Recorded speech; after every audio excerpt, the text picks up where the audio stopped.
want to welcome you all. This is a great turnout. I would tell you that we've also got at least 20 or more members who are joining us on the YouTube channel. So it's a great turnout. Welcome on behalf of your Board of Governors to today's presentation about the renovation of our championship golf course, a project we're calling a Return to Greatness. I'm Dale Duncan, President of the Board of Governors. Your board, while dealing with the challenges attendant to the COVID virus this year, has steadily advanced this project since our Strategic Planning Committee presented it to us as its top priority last spring. We shared this plan you're going to see today with the Strategic Planning Committee and its 70 volunteers last week. We received overwhelmingly positive feedback along with a bunch of questions. Now we're thrilled to share it with all equity members this afternoon and tomorrow morning. There will be two segments to today's presentation. The Champ's proposal first, then the financial part of the project. Questions will be available for you to ask at the end. I ask that you wait until we bring a roving microphone to you. Either Suzanne or Joe Rassett will bring the mic to you. And the reason for that is not only so that people in the room can hear you, but that people on YouTube can also hear you. If you don't have the microphone, the people on YouTube will not be able to hear your questions.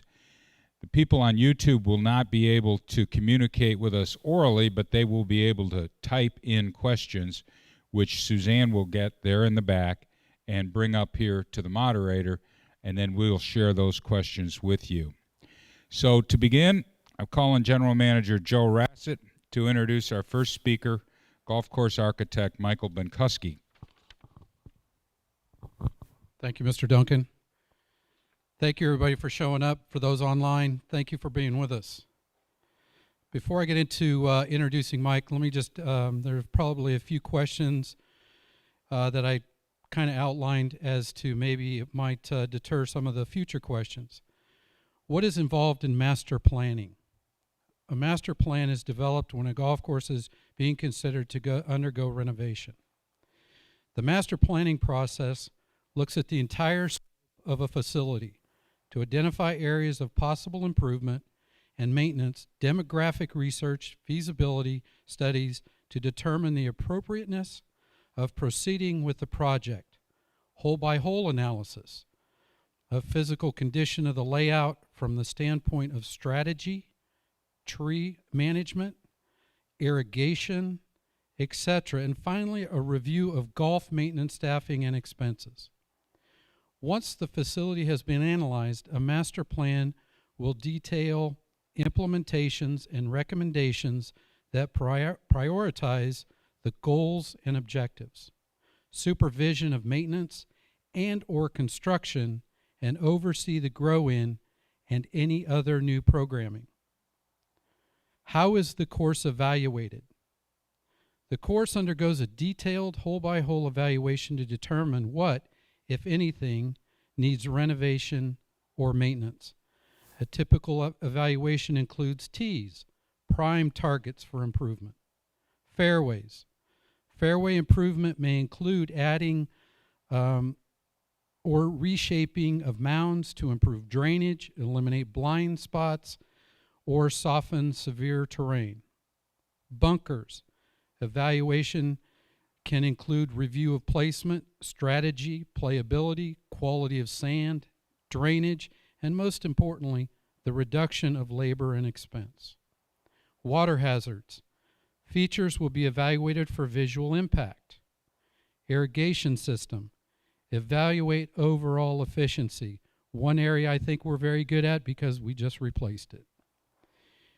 Greens. Evaluate the size, shape, cupping, age, soil, and structure. Landscape treatment. Proper tree placement results in more strategic shots, healthier turf, and more pleasing aesthetics. Kind of an important one, tree maintenance to turf growth. Now for the architect. The one we chose was raised in suburban Cedar Rapids, Iowa, attended Iowa State, studied landscape architecture with an emphasis on golf design. He's a member of the American Society of Golf Course Architects since 1997. He's the developer of the master plan for Palm Country Club. He is an expert in the field of golf course renovation. And I will tell you, upon my first meeting with an interview, I was extremely impressed with what he brought to the table, his knowledge, his research, and what he could do for us. His thoughts on design. With over 600 years of a history, golf is all about tradition. When working with these courses, you study the existing layout and their past history. Past renovations left of these courses unrecognizable to their original design. Researching and studying the works of past architects is just as much fun as implementing the restored design. By using these design principles, we can go back to preserving these layouts and bring back a sense of history and pride to America's greatest courses. With that, I think you're all going to be pleasantly surprised and very happy about what you're going to see as he goes through his presentation. Mike?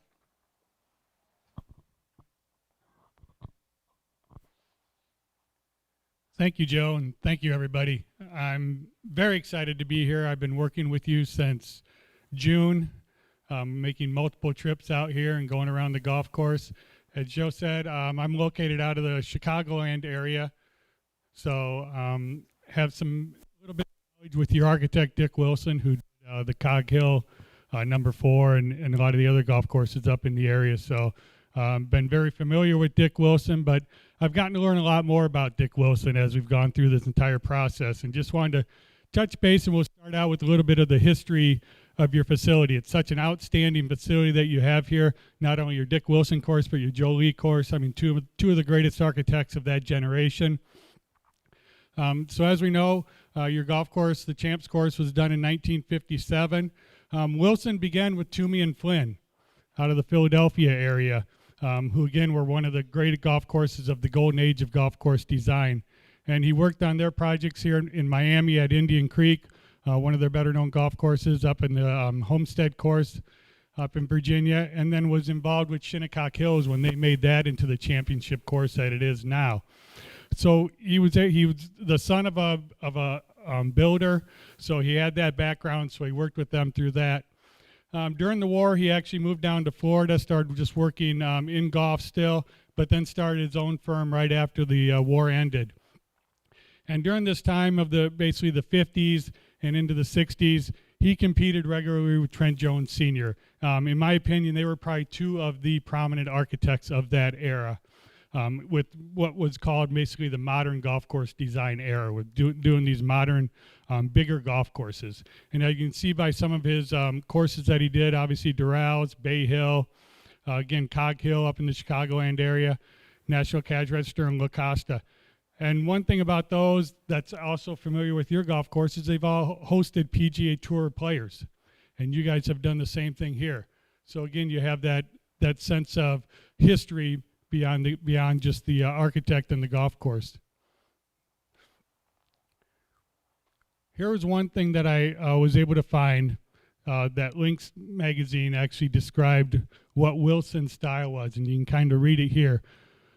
But what it really got into, and what we'll see, like you said, this was all about the modern game, as the modern game got better in the 50s and the 60s. So one of the things that he was involved with was creating this aerial game. He wanted golfers to hit the shot. It wasn't the run-up game that golf began in the over in Britain, but he was part of that aerial game. So you had to hit precise shots in order to hit to the greens. And that is very evident here as you go around the golf course as well. He was also into the runway tees. And you see that on especially a lot of the renovations that have been done on Wilson courses, and you have, and something that we want to reincorporate here as well. And we'll talk more about tees as we move forward, but these runway tees just allow such a great variety in how you play your golf course. And then again, one thing that we notice here is he was more part of that traditional appearance, something that we see nowadays with some of the architects as they try and get back to letting the land dictate how the golf course plays. And that was one thing that he did as well.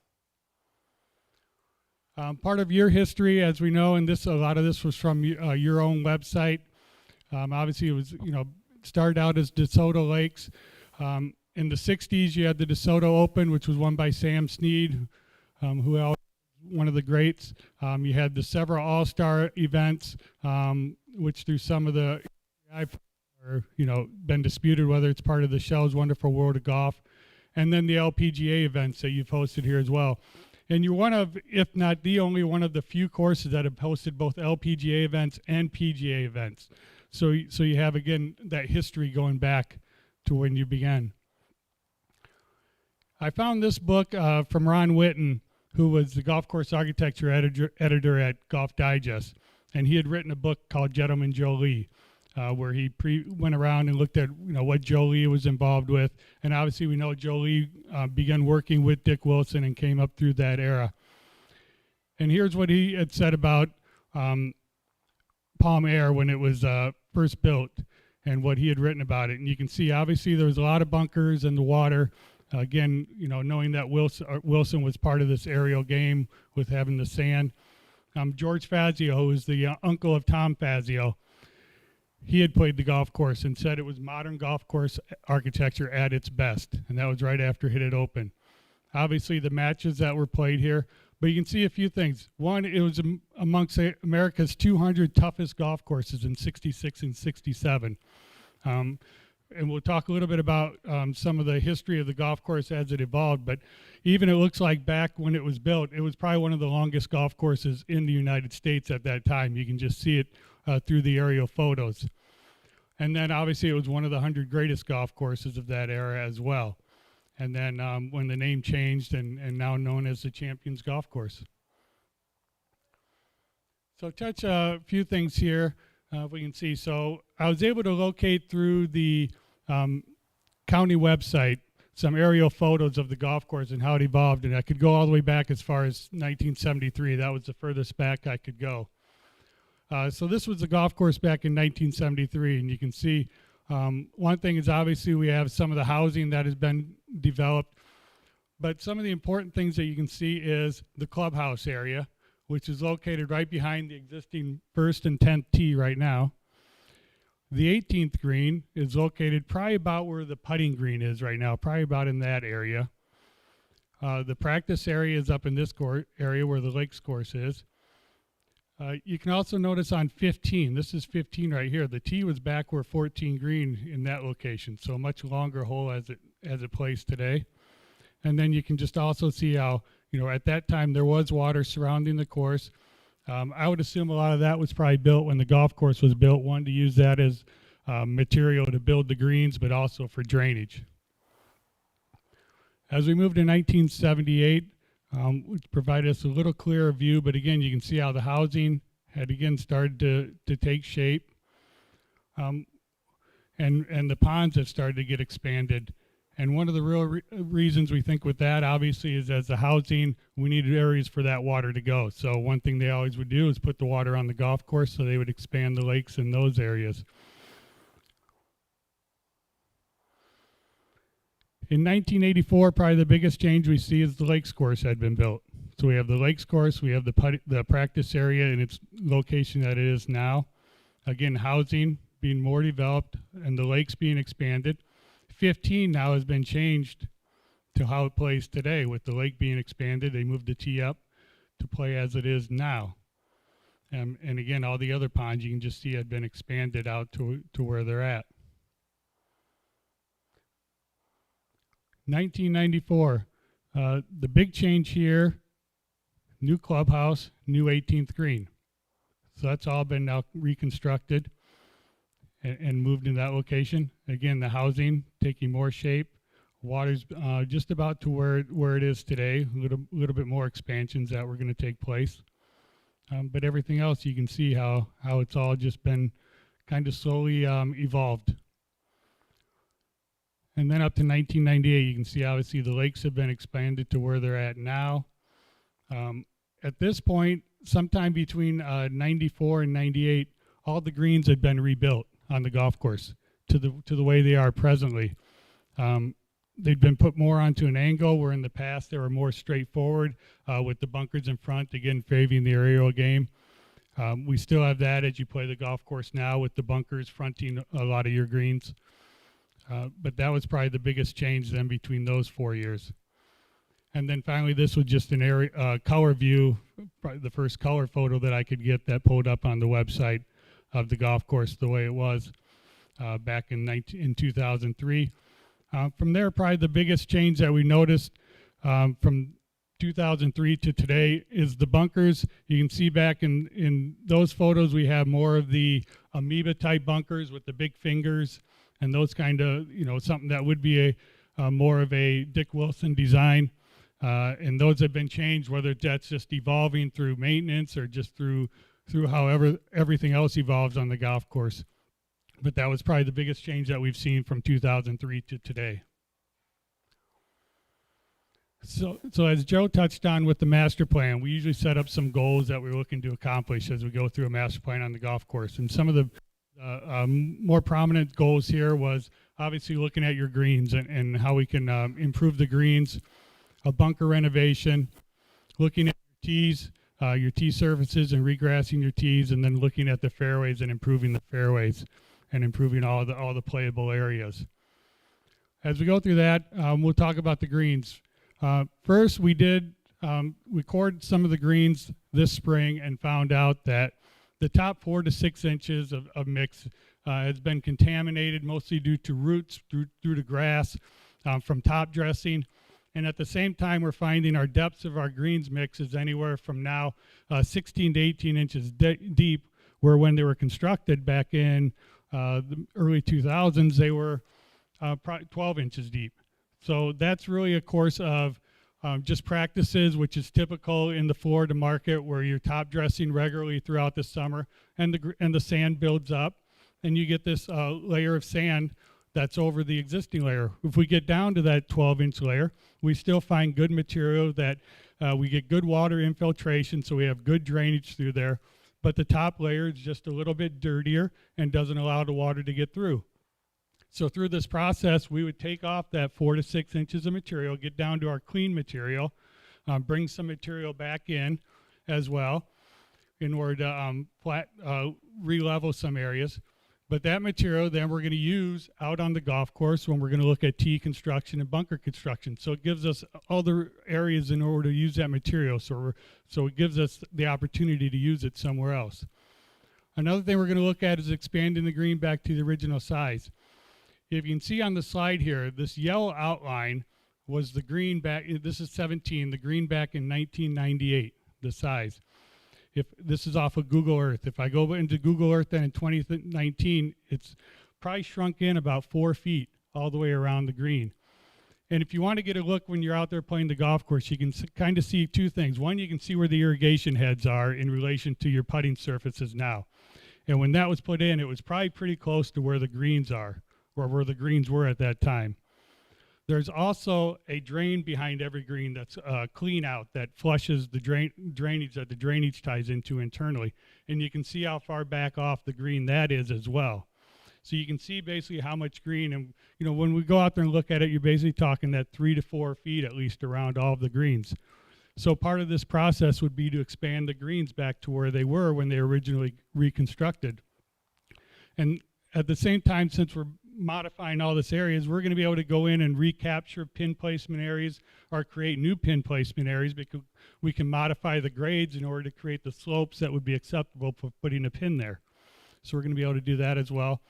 And then we'll regrass the greens back to the Tiff Eagle grass that you have now, so one of the better varieties of grass. Bunkers. First thing we'll look at is we're going to rebuild the bunkers in order to provide better internal drainage that'll improve the playability and improve the maintenance of the bunkers. So you have bunkers that'll drain better and then play better at the same time. And we won't have the washing of the sand, because we're going to use a liner that's going to prevent washing of the bunker sand. So your sand will stay cleaner, everything will stay more consistent. At the same time, then we can go in and we can reshape the bunkers. And what I'm proposing is we're going to do kind of an updated Dick Wilson style of bunkers. This is a bunker down at Hole in the Wall down in the Naples area, Dick Wilson Golf Course. and they had done a restoration or a remodel a few years back, and this was the bunker style that they had used there. That I think would fit well here. One, it would fit well aesthetically with how the golf course would look, and again, tying into the Dick Wilson style, but from a maintenance standpoint as well. We don't want to create something where we're going to have big fingers of grass and sand that Eric and the crew are just going to have to maintain either with a different piece of equipment or do more hand maintenance on. We want to eliminate that because we want to make these bunkers easier to maintain at the same time. We'll reduce the overall bunker area. When we get through, and I always tell people there's one thing that we look at bunker area. We don't look at the number of bunkers out on the golf course. We might end up with the same or even more bunkers out on the golf course, but they're going to be smaller. So we're going to reduce our area. In fact, we're going to take our area from about 115,000 square feet down to about 70,000 square feet. So we're going to lose quite a bit of bunker area out there, but we're not going to worry so much about the number of bunkers. And then at the same time we're doing this, we're going to modify the placements of bunkers to fit with today's golfer and how today's golfers hit the golf ball. So there'll be areas where we might adjust the bunker placement in order to bring them more into play for the player that we want to impact at the same time. Tees. One thing we can look at with the tees, again, if we're taking this material out of the green, we can use that material of the greens. First thing we want to do is we want to level all of your tees and make them more of a playable surface as far as leveling them out. We're going to regrass the tees. We're going to use the same grass that we're going to use on your fairways in order to provide a better turf now on your greens. We're going to improve the tee alignments. There's a lot of places where you can go out there and you can just see how the tees have been adjusted here or there. One might be angling you a little further left or a little further right. We're going to align everything up in order to play down the fairway or towards your target line. We want to recreate the Dick Wilson runway style tees. This is Pine Tree, just north of Miami, and it might be hard to see, but you can see some of these tees. I know on this hole, there's probably a tee there that's about 100 yards long at least. Just one long tee. And what that allows you to do is now move your markers around, and that's one thing we'll talk about too. It's how we can adjust the markers in order to differentiate our yardages out on the golf course. We have 8 markers now. We're going to stay with those 8 markers, but we're going to be able to move those markers around from a yardage standpoint in order to match up the golf course as we see fit. We'll talk about it a little bit more as we get further, but one thing that we've looked at is the white tee is basically our center line of our markers. And when we get to the final yardages, you'll see the white tee yardage stays pretty much the exact same as it is today. But we're going to look at adding a few back tees, which we've really, construction-wise, we're adding 3 to the golf course. And new forward tees, new green tees, which we're building 7 new ones in order to now provide us with the opportunity to go from that white tee marker forward. All those yardages might just get a little shorter for those golfers that need a little bit of more of a shorter golf course. And then we go back from the black, blue, and gold tees. Those yardages are going to get a little longer. So those golfers now are going to have a little bit more of a longer golf course. So again, it just provides us with that whole variety with these runway tees and with these longer tees to adjust those yardages even more. And finally, the fairway and rough. We're going to kill off our fairways and our intermediate rough areas right off the fairway and plant those with a improved, better turf material, turf variety. At the same time, since we've killed everything off, and this is your 16th hole, and this will be one area that we'll look at improving the drainage in those areas. Now we can take and we can either add tile, we can regrade certain areas in order to get better surface drainage and internal drainage in your fairways. And then again, we're going to regrass the adjacent roughs outside the fairways in order to eliminate contamination of grass coming into your fairway areas and kind of make our playable areas what we like to look at as clean as possible. Okay, next. So let's talk about the golf course and the overall plan. We'll go through hole by hole, but I wanted to just touch on a few things that will be consistent as we talk, so we won't have to talk about them hole by hole. Obviously, one is we've talked about the tees, and we'll address that a little bit, but as I said, where we can, we're going to bring in the runway style tees. If there's areas out on the golf course, we have, let's say the gold tee is higher than the blue tee, which might be higher than the black tee. If there's areas where that still is in play, we're going to keep that. We're going to keep that separation of tee height. But again, we're going to look to expand the tee all the way through as much as we can. From a maintenance standpoint, talking with Eric, this will actually be a little easier for him because they won't have to pick up and drop the mower more often. They can just mow one line all the way through, and then they'll just come back and they'll mow it as they see fit in that regard. So from a maintenance standpoint, we think it'll actually help him. The other thing is you'll notice there are a lot of these white areas. We're looking at incorporating some of the crushed shell areas out on the golf course, something you see a lot in the Florida golf courses. Be in the rough areas where it's hard to grow grass under the trees, as we know. So we can do it in those areas as well. And then in some areas around some tees, we'll use it to expand our cart paths in order to provide more tee parking. Instead of expanding the cart path or adding cart path, we can add the crushed shells in order to do that. Okay, so we'll look at the first hole.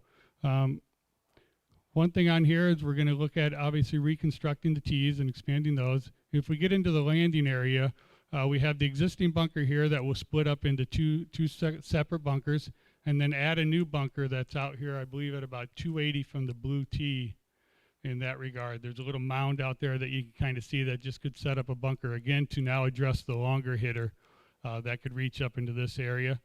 On the left-hand side, and you'll notice we are planning to take out, we talked about tree management. One thing we want to do is make sure we can grow grass. If we're going to go through all this and replant our fairways and some of our, we want to be able to grow grass there. So on this left-hand side, we're proposing to eliminate the trees that are closest to the fairway, which would now allow us to grow grass in the fairway and also in the rough, and again, provide better turf. One thing we need is sunlight and air movement in order to grow good grass. Up around the green, and again, there's one tree up here that we were looking to remove, and there's maybe just a select few on the golf course that are more from a playability standpoint. It'll open up the view to the green and allow, again, better view, at the same time improve the turf conditions. And at the greens, and one thing, again, you'll notice on all of them is not only are we going to reshape construct and core out the greens like we talked about, but we'll actually touch all the surrounds as well and improve those and improve the bunkering again with all the greens, so everything will tie together. On a few of these holes I did before and after, just kind of showing what we're looking at from a proposed bunker style and bunker placement.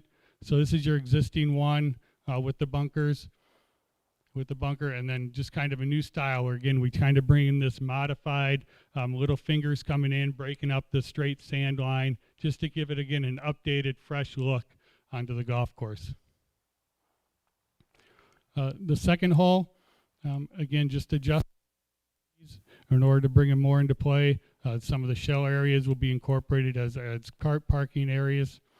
The bunker on the right stays pretty much as it is. We're going to expand it just a little bit further down the fairway. The thought process from a strategy standpoint is really you'd want to take it over that bunker and hit the slope, and then that's going to kick you right down into the middle of the fairway. And then the bunker on the left will just split up into two separate bunkers. Again, it helps us to keep both bunkers into play, but reduces the overall overall square footage of the bunkers. Up at the green, eliminating the bunker on the left and just creating a fairway runoff area, and then rebuilding the bunker on the right-hand side. Hole number 3, one of the big changes here, existing red tee, we're looking to expand that tee forward by about 20 yards, I believe, 20 or so yards, in order to shorten up the red tee yardages on this golf hole. Up in the fairway, you'll notice we take out the two fairway bunkers. From the standpoint of really the bigger hitter, they easily hit past those bunkers, but we can now create a wider fairway up on top of the hill for everybody. And then again, up at the green, just reconstructing the bunkers in order to tie into the green surface. Number 4, one big thing, and even if you go out there now, you can look at it's very difficult to grow grass on those tees. And really it's because of the oak trees that are right on that south side of the tees. So we're looking to propose to remove those oak trees. Now what that allows us to do by having those trees down, besides now growing grass and creating one long runway tee in that area, is this is one area we're going to add a new gold tee going back, and that's going to lengthen the hole to in the 450s. So we'll have much longer golf hole playing from the gold tee. We'll be able to incorporate some shells in order to allow carts to get to that tee, plus get up closer to the existing tee. And then we'll be able to expand the other tees back as we see fit in order to keep the length of all the tees separate. Up in the fairway, we'll remove the bunker onto the right and expand the fairway a little bit more to the right. And then there's a couple mounds over to the left-hand side of the fairway that we're going to build bunkers into. It'll serve more as aiming bunkers, so as you're standing on the tee, you'll be able to pick one of those bunkers, and that'll be your aiming point in order to play off of your shot off of those bunkers. And then up in the fairway, we have the two bunkers now that we're gonna. I'm proposing we just maybe combine that into one bunker, make it visible from the fairway, again tying in with the same style that we'd be doing elsewhere on the golf course. Hole number 5 is another area where we have the opportunity to go back with a new tee on the gold. So we're going to combine the existing gold tee and create one long one-way tee that'll serve as the blue and the gold, and expand that yardage back, both the blue and the gold back. And then we'll combine the tees into one longer tee. And if you could have seen off the other aerials, this used to be one kind of horseshoe-shaped or banana-shaped tee that went right along the cart path, and we'll combine that, align all these tees now with the green, so we'd align it up, but we'd create one long tee in that area. Up at the green, we're going to remove the tree to the left of the green in order so that we can grow some grass in that area. We'll even expand some of the fairway over in that area in order to have more of a bailout area. The bunker will stay in front, but we'll adjust that bunker a little bit more since we're adding length to the hole in order to create more of a run-up shot, or allow that opportunity, so the bunker is more off to the side and just guarding this back portion of the green. On 6, and one thing I really love about your golf course is when you play 1 and 2, 1 you have a fairly simple par 5, so it gives you a good chance to get out of the gate and have a good hole. 2, again, a shorter par 4, and then we get to 3, 4, and 5, where I think are just 3 of the stronger holes out on the golf course. You have some length, you have some difficulty, but it really comes at you. 6, I always thought, well, that might be a little bit of a let-up hole, but with the water, obviously, it's not so much, but from a yardage standpoint, it becomes a little bit easier. Looking to propose to take out the trees that are along the water, in between the fairway and the water. One is to allow it to open up this view from the tee all the way up through to the green. But at the same time, now we can grow some grass in that area, which in my opinion might help you stay out of the water. Because if a ball is rolling up there now, it's just going to hit some of the bare sand, the bare soil, and might continue to roll into the pond. Where if we get some good grass, it might hold up then into the grass. So that's one thing we'd look at doing.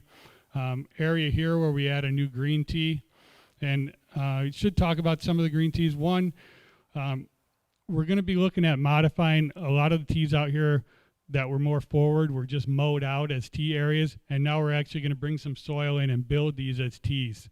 So every tee marker out there will now look like they belong on tees. So we're going to do that all the way throughout the golf course as well. And like I talked about, in some places we'll be adding some gold tees in order to get some length, but a lot of times we add more green tees in order to shorten up the golf course at the same time. But all of the tees will be addressed in some ways, either re-leveled or bringing in some soil in order to build up for proper tees at the same time. Up at the green, take out the bunker to the left of the green and create fairway in that area, and then just rebuild the front bunker. We talked about tee alignment, and the one thing we want to do on 7 is realign the tees back here. You can see we have the 2 tees, and if you ever want to go and stand back where the gold tee, you can see it just kind of aims you in a different direction that the next tee aims you into. So we want to create one smooth line going from front to back with these tees, and again create that one long runway tee. When we look through the history, and this bunker complex had 4 bunkers. When we go back and you look at the 78 photos and all of those, there were 4 bunkers in this area. So we're looking to restore that back to the 4 bunker complex. There's an oak tree here that's split, and it doesn't look like it's in the best of shape that we'd be able to remove. That'll open up the view and the shots from these bunkers then. And then again, at the same time, reconstruct the green side bunkers to tie into the expanded green.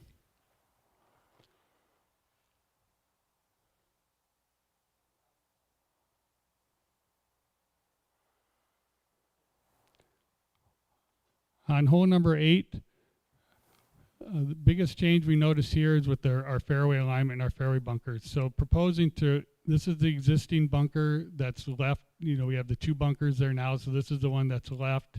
We'll keep that bunker and have it be inside the fairway, so it'd be more of a center bunker. Eliminate the right bunker, and then eliminate the left bunker that's out here that really, if you're behind the trees and you really don't have much of a shot right now anyways. So we want to push this left bunker out further and then add a new bunker in the right that we'd have vision from to the right of the existing center bunker. So it sets us up in that regard. So the idea of when you play, if you can carry the bunker, you carry over the center bunker into the fairway here. If you just want to play to the left, you can play to the left and keep it a 3-shot golf hole. So it adds some strategy to the golf hole by adjusting these bunkers and putting them in this new placement. We'd remove the trees that are up along the right-hand side in order to improve the turf in that area. We'd remove the right side bunker and rebuild the left side bunker. And then up at the green, there's a little mound just short of the green that really, in my eye, fits well if it was a sand bunker. And what that does from a strategy standpoint, golfers that might be going for the green on their second shot, let's say, if they bail out just a little bit to the right, it now brings in that 30-yard bunker shot that we all dread to have to hit. In the green, we'd reconstruct the green side bunkers. We'd keep the one bunker on the back right, but eliminate the far back bunker and create a fairway runoff in that location. On the next slide here, you can see this is one that I again did a before and after on as far as what it could look like. So we got the existing bunker, we got the bunker here to the right, but we really don't see the bunker that's behind the green, and that's the one that we'd eliminate. Then where the mound was over here, we'd add a bunker in that area. We'd flash this sand up just a little bit so we'd be able to see it more, and then split this bunker up into 2 bunkers, just to add some variety onto the golf hole. The 9th hole, this was one again that just called for just creating one long runway tee out here, and this would be one where we talked about if we have a step down, we're going to still have those step downs that are in there, but we now have just one long tee that plays the entire length from the green tee up to the gold tee. Up at the green, instead of having the 2 large bunkers on either side of the green, we'd split up the right side into 2 bunkers and the left side into 3 bunkers. Just add some variety, give us kind of that sand look in some of these areas. In some places, it might stair step up a little bit, just add some variety. So again, just to improve the overall aesthetics of the golf hole. You'll also notice in between 8 and 9 in the large area between the cart paths, we would just take all the turf out of there and just add it all into shells. So it would help as far as mowing that area and just clean up the area as well. The 10th hole here, not too much changing here. The bunkers pretty much stay in the same place in the fairway. Just like on number 6, we'd remove the 2 oak trees that are on the left-hand side to allow us to improve the turf in that area. Up at the green, we'd eliminate the bunker to the right of the green and create more fairway runoff area over in that location, and then just rebuild the bunker on the left-hand side.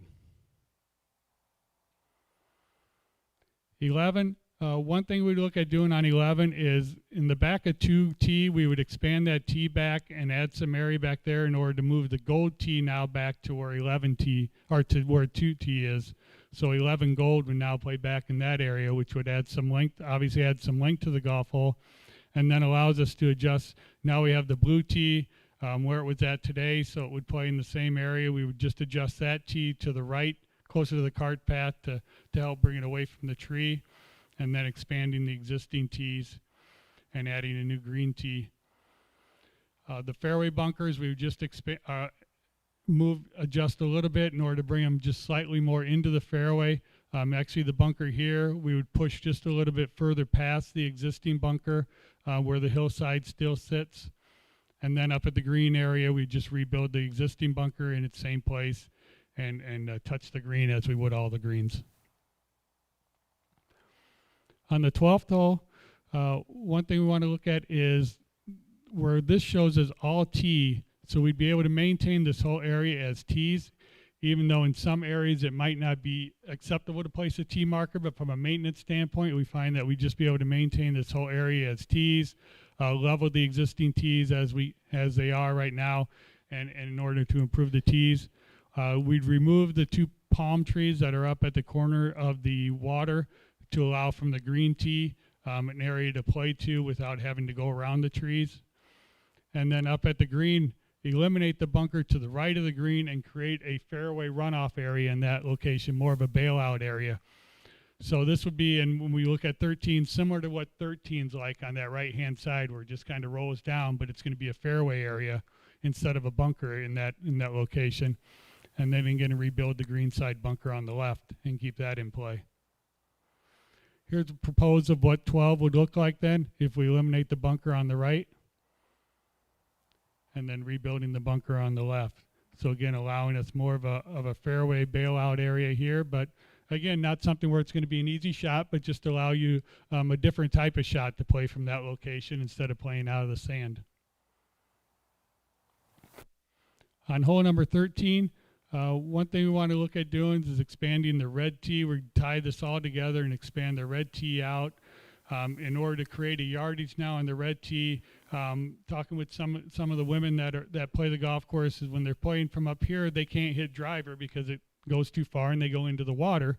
And we want to allow them the opportunity to hit driver, as everybody should on any golf hole. So if we move the tee back and create a new yardage, now they can hit driver and still land up in this area and have their approach shot to the green. We eliminate the bunker on the right and expand the fairway into that location. The bunker on the left, we're going to adjust slightly to the right into the fairway. And what this is going to allow us to do is between the bunker and the trees is we can lower that area and hope to get vision from the tees between to the left of the bunker and be able to see the water in that location. We know as a member golf course, everybody knows there's water over there, and that's the one good thing with the bunkers, you know, to stay right of the bunker and you can avoid the water.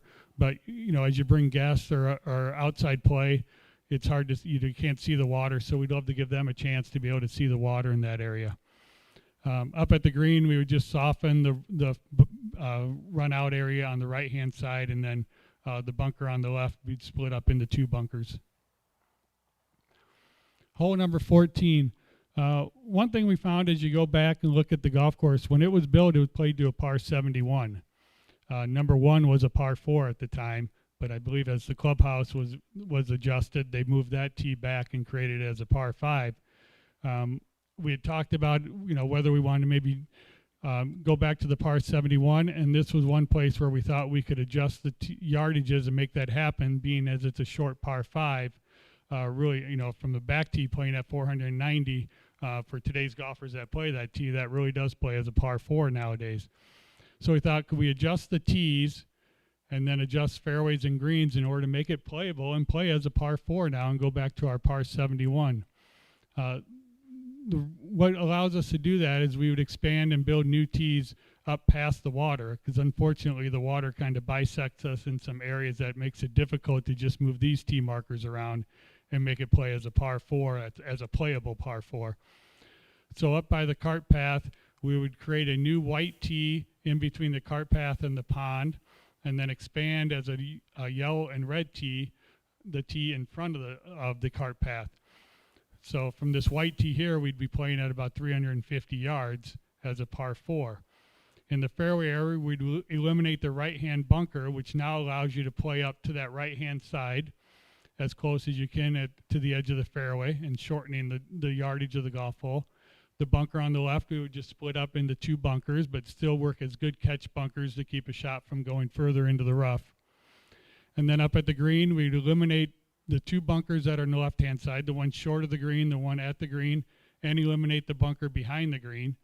And then the bunker to the right, we would adjust, like we did on number 5, slightly adjust that to the right in order to create more of an entry and approach into the green, so you're not having to carry the bunker so much as to get into the front of the green, but more guard the back corner of the green. On 15, one thing I looked at right away was the opportunity to get the original length of the golf hole, so adding a new gold tee just back and beyond number 14 and between the cart path and the water. You can see there's a nice area there where we could add a new tee.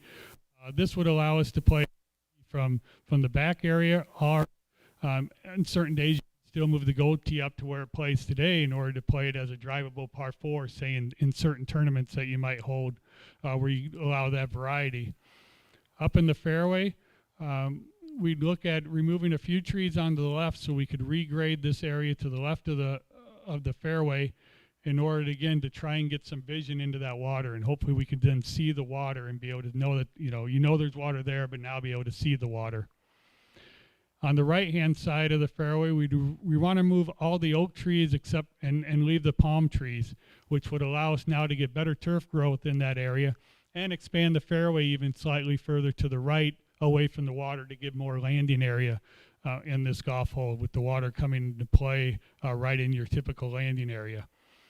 And then up at the green, we'd eliminate the back bunker and then just reconstruct the new bunkers as a short par 4, just kind of add some more interest to that green and create more of a aerial game again in order to approach the green maybe on that front right corner or the back left corner, having to hit a higher shot in order to hold into that green. 16, when I first came out here, was probably my favorite hole on the golf course. Just the look that you have from the tee, where you see through the water and can see up to the green. I thought it was just one of your best holes out here. Tee standpoint, again, creating one long runway tee, bunker still on the right-hand side of the fairway, and then adjusting the bunkers up at the green. One thing that I'd want to do with this adjustment is make sure that we can see more sand from the tee. Again, you just have such a spectacular view coming up through the golf hole that we can make it even better by looking past the water and then seeing your green complex up there. 17, again, just reconstructing the tees. We'd add some shells to the right of this to help as a cart path area. Remove the tree to the right, which would just open up the width of the golf hole, which would just improve the aesthetics of the golf hole from that standpoint, and then reconstructing the bunkers around the green. And then finally on 18, in one of my trips, looking at this golf hole, one thing we were discussing was, can we bring the water into play? Since there's water over there to the left, but it really doesn't come into play. And we talked, boy, what if we brought the water up and brought it up to the fairway? But then when we looked at it, we had this little dam and weir area here that's concrete that it would just make it very hard to do. So we looked at it and I proposed, well, what if we eliminate the trees and we made fairway left of the bunker, where we can get probably 20 to 25 yards of fairway in that area. We would slightly adjust we'd have the bunker that's there now really becomes now a center bunker. And we just slightly adjust them in order to create that width to the left. We eliminate the bunker that's the shorter bunker on the right and keep the bunker that's further away. And then up in the green, create more of an angled green by expanding it to the back and making this bunker now, the large bunker, just one small bunker that protects the back of the green. And then add a bunker behind the green that'll serve one as a catch if you go a little long. Instead of going in the water, you can stop into the sand. But also allows you that view from the clubhouse now to see the sand and see the green. And then we'd end up removing the tree that's to the left of the green. And that's really from a turf standpoint. We're probing this green to find out where the existing green used to be. We're hitting roots that are growing into the green surface as it is now. And that's just going to continue and going to help to deteriorate growing grass in that area. So just one of those that we feel that we just need to take that out in order to make sure that the longevity and to keep the and the green and improve everything in that area that we'd have to remove. So even I just want to touch one thing, even though it looks like we're really altering how this golf course our golf hole would play. There's one thing, this whole right-hand side stays as it is now. So you could play the golf hole once this is built, you'd be able to play the golf with the exact same, hitting up on the top of the hill here and hitting your shot in the green. But if you find that there's a pin on the back right and you want to be a little bold, you can try and play left of the bunkers now and have fairway in that area and improve your angle into the green. So what we're able to do now on this, just by making this change and adjusting the fairway over here, is allow you multiple ways on how you want to play this golf hole, depending on how the pin might be set up or how you feel that day as to how aggressive you want to be when you're playing the hole. So I think it just become, a spectacular now finishing hole to the golf course. So I'll touch a little bit on the yardages, and this is kind of where we're at. So when you look at the white yardage, it's at 6,009, where today you're at 6,014. So we're basically where we're at now. But like I said, as we go, everything just gets a little bit longer, and we get up to 7,200 yards from the gold tee, which would allow you to bring in some better tournaments, either better amateurs, maybe host a USGA qualifier event, any of those types of things, where now you can bring in those better golfers and challenge them with a 7,200 yard par 71 golf course, which would be very strong for them. But at the same time, when you go from the yellow, red, gray, and green, we just get a little bit shorter, and we're down to 56 and 53, 47, and 4,300 yards. It gives us that from all these, we just have enough variety as you go from marker to marker that you can pick which tee you want to play and actually be the yardage that could suit your game. So again, we're just looking at it from the overall marketing of the golf course, from a yardage standpoint, from your novice player up to your better player, but then in between, just allowing you that opportunity to play a different golf course depending on how you feel that day.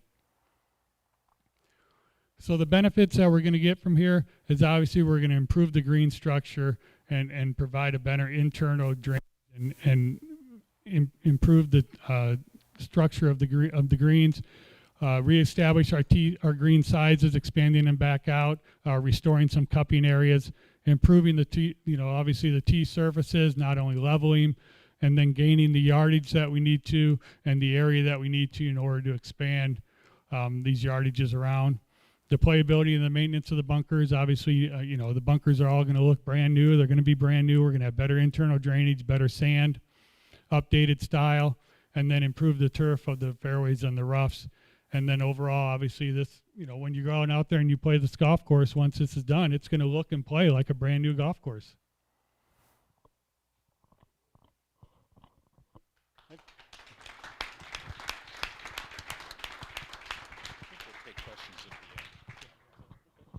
Thank you very much, Mike.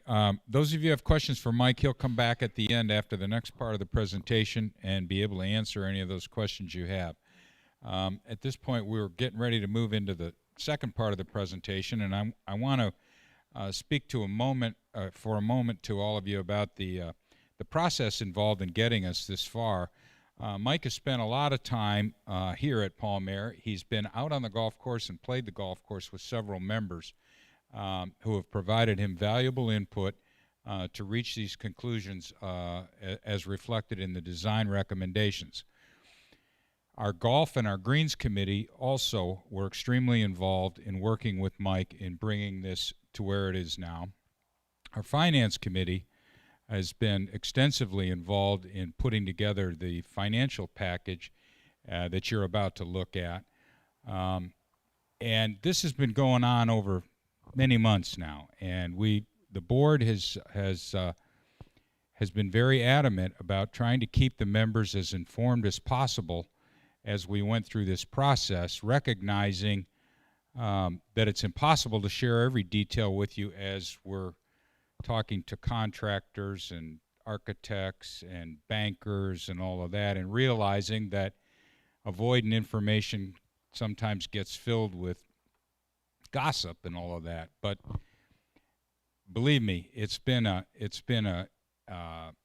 inclusive process that has involved everybody at one level or another in the club, and the board now is unanimous in its decision to move forward with this and is eager to get all of the members up to date on all of this information. And to that end, the board has designated Ed Kornberger, who needs no introduction and has extensive experience at this club through good times and bad, and is passionate about the need for this project, and he can't wait to share with you all of the information he has to share with you. So Ed.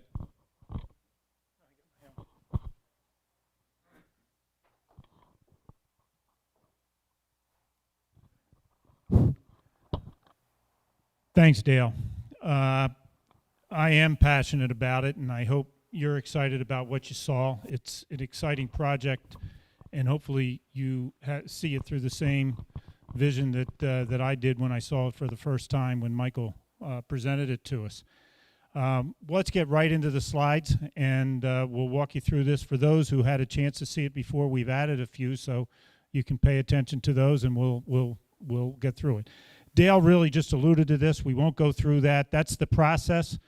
To say the least, we have gone through all of these gates. We've been at it for a while to make sure, to follow on what Dale said, in terms of the release of information, you had to know what we wanted to do or what could be done, and had to go through the process. Could we go through the process of figuring out how to afford to do it before you could really get into the detailed release? So next slide. If you take a look at where 1st and 22nd, we're going through the process of updating the membership.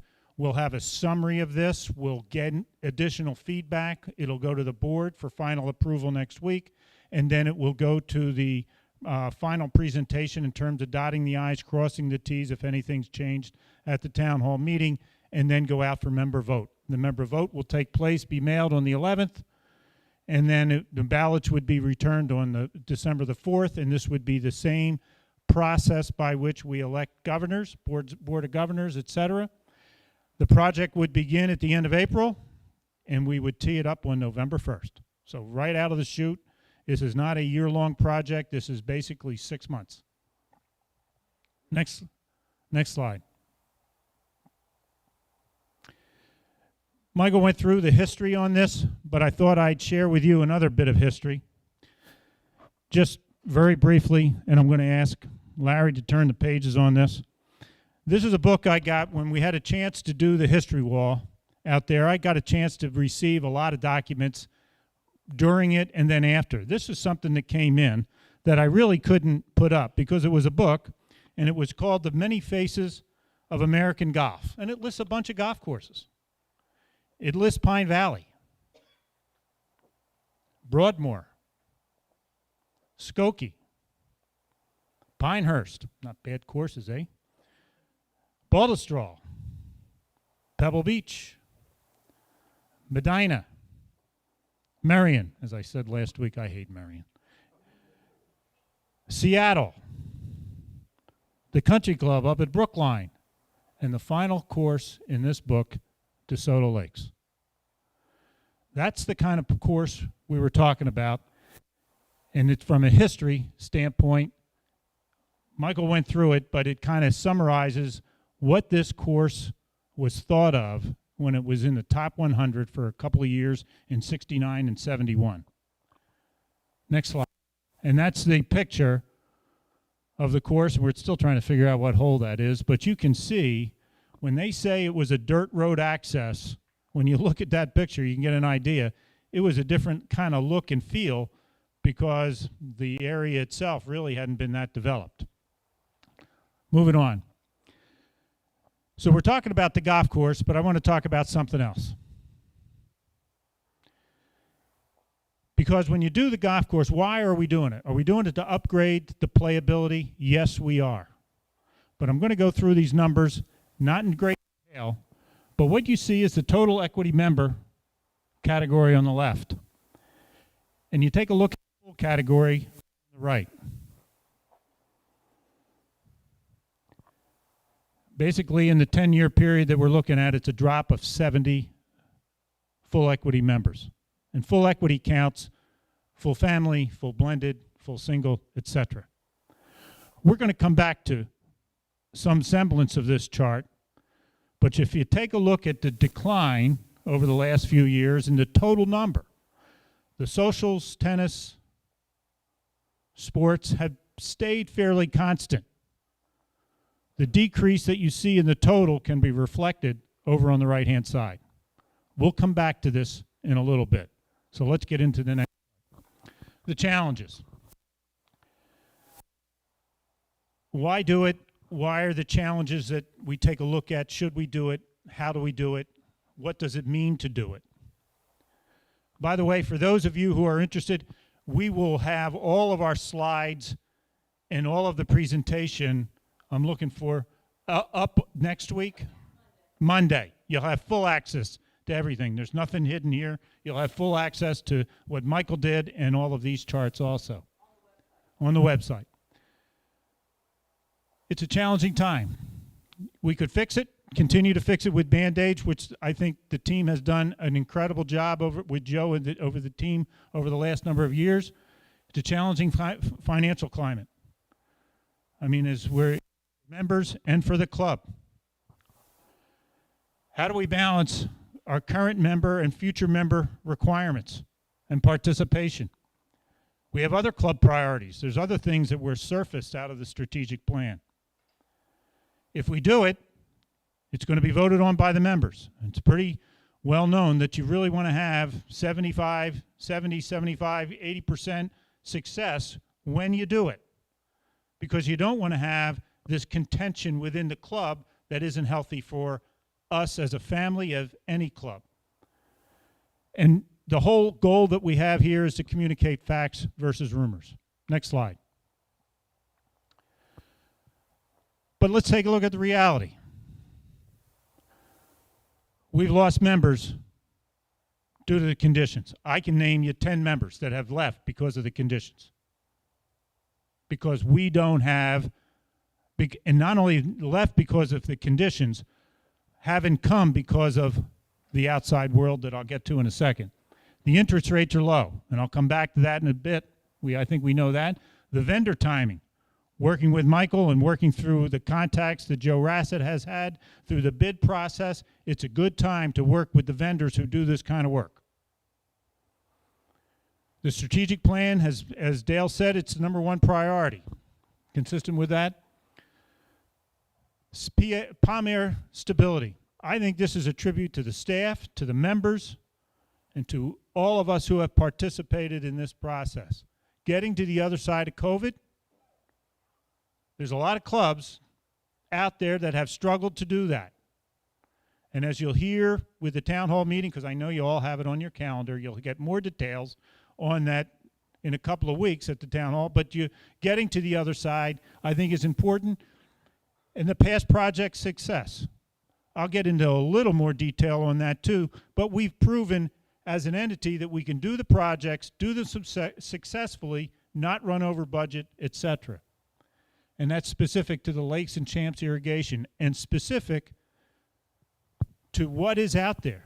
People come in today, especially in the golfing community, and if we take a look at the full category, trying to grow that, they got choices. They can go to Lakewood Ranch. I played there the other day. Pretty nice facility, pretty good conditions. The Meadows just updated their primary course, soup to nuts. Sarah Bay, this did their greens and bunkers. Bradenton just did it, soup to nuts. You got choices. People have choices. We want to become a destination. So if you take a look at it, that adds up to, do we really have any choice? I would maintain we don't have a choice. I think we know the thing needs to be done. The question is, when do we do it? How do we do it? Can we do it? Next slide, please. Approach. I'm not going to elaborate on what Michael Benkuski just went through. The approach was pretty straightforward. It's to do everything. The one thing I will focus on for a second is the greens. That has came up last week, and there was a great question asked that said, we do greens and they last. Through the soil samples, it showed that we could probably get 4 or 5 more years, that's the number, out of the greens. before we begin to see some real deterioration. We have seen some drainage issues on one and some of the other greens where we've had some challenges. Why are they where they are? Question that came up last week with the strategic planning group. We heard about this thing called compaction that happens on the greens over time. A couple things that took place years ago. We only aerated one time a year. One time, and we did it with a technology that we don't have today. We could not get down as deep. So you had the increase in compaction that built up over time more readily because of some of the issues that Michael described in Florida greens. And the technology wasn't there that's there today that allows us to aerate at a deeper level to create and eliminate that compaction. So that's the reason the green came up. Could we get it? Could we do it and get by without it? But the answer is probably yeah, and get 4 or 5. But then we're going to have to go through another summer of shutting down the golf course to go through and redo greens. The decision was made, if we can afford it, let's get it all done now. Next slide. Oh, wait a second.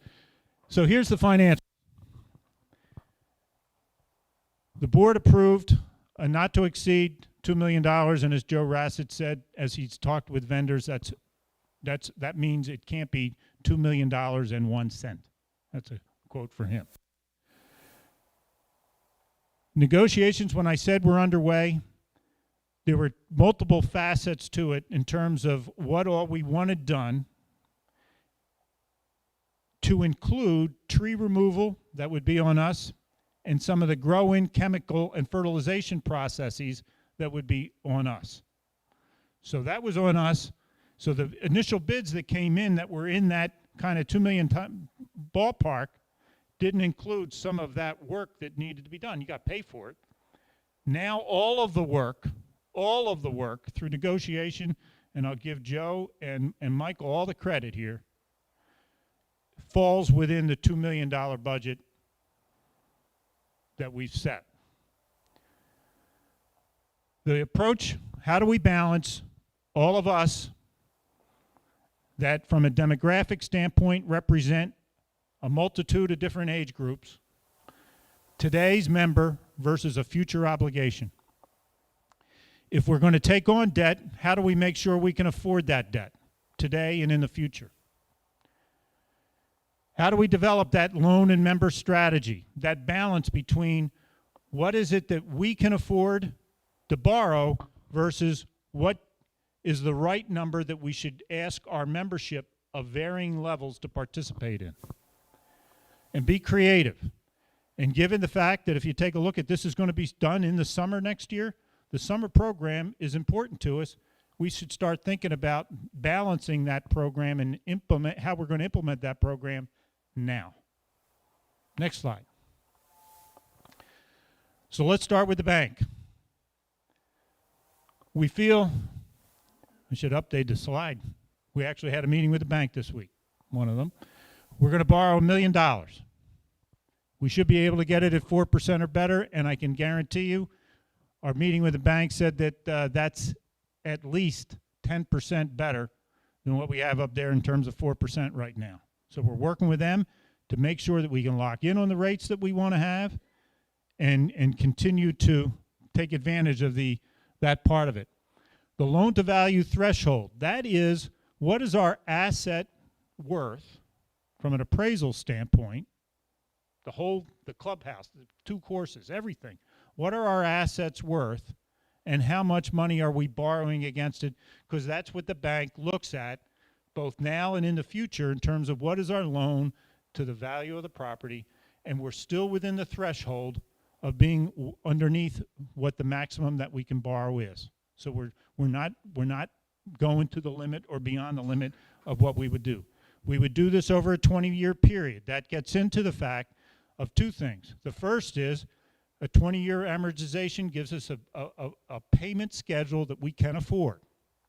The second thing that it does is it says the member that's 5 years, 10 years, 15 years from now is going to help pay for an improvement that we're putting in place today.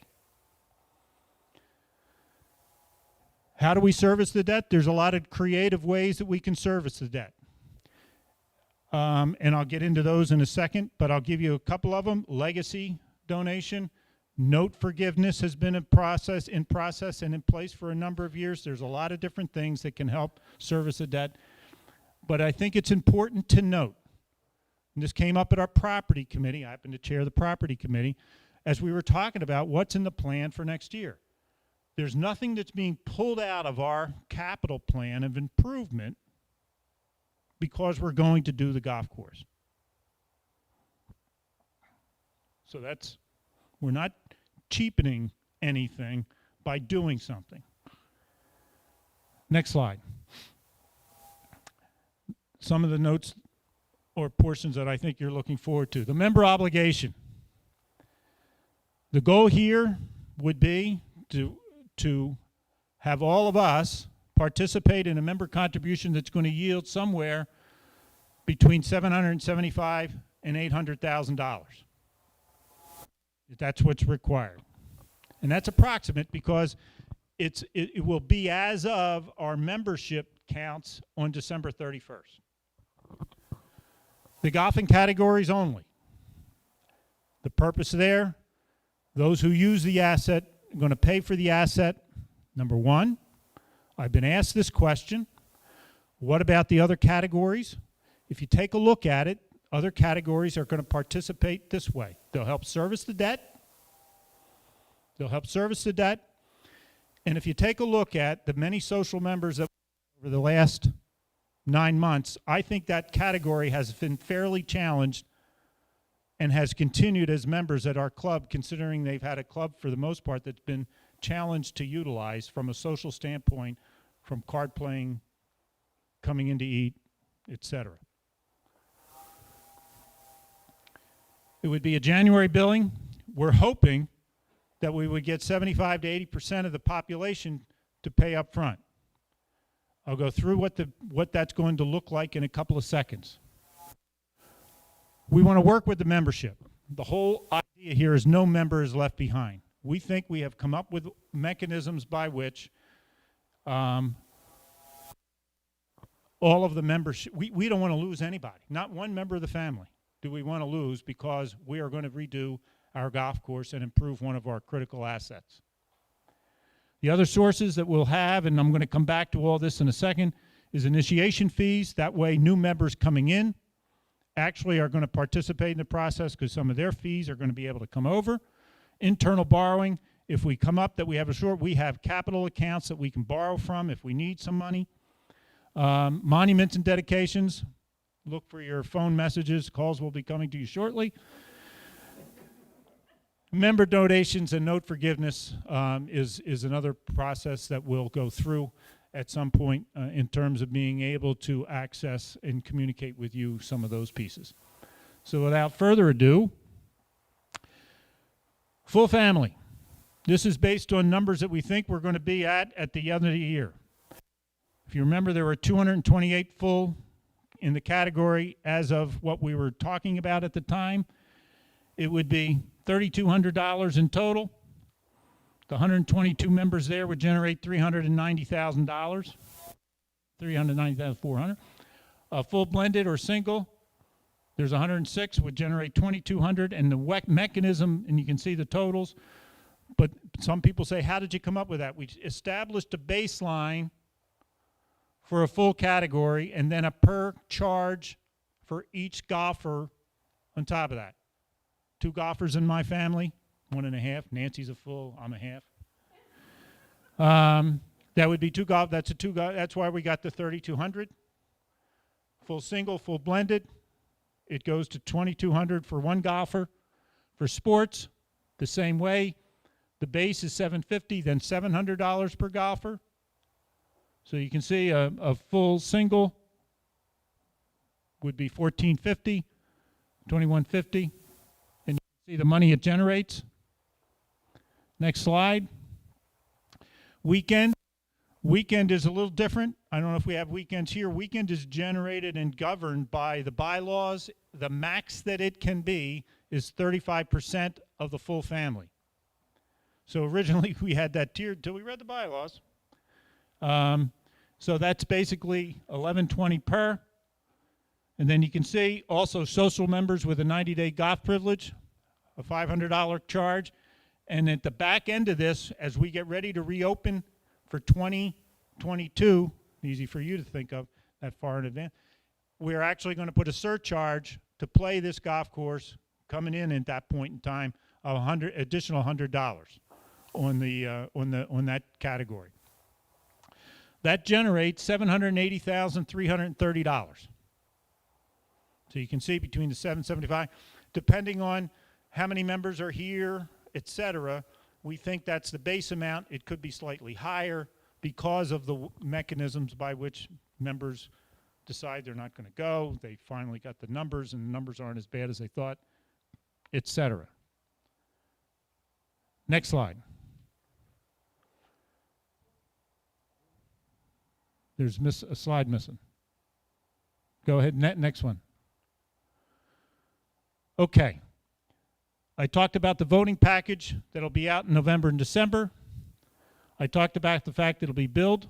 I'm going to show you exactly what the billing is going to look like. The payment would be due, basically it comes out right around January 1st. It's due by the end of January, so that's where we're saying payment in that time. We will have the Palm Aire payment program, the PAMP program. You'll see exactly the way in which the payments will work is there's 3 ways to do it. The first is, can you write a check and give it to us up front? The reason that becomes important is that there's no interest being charged anywhere on this. Anywhere. We're all in the family. Everybody has the different abilities to contribute and write a check and pay.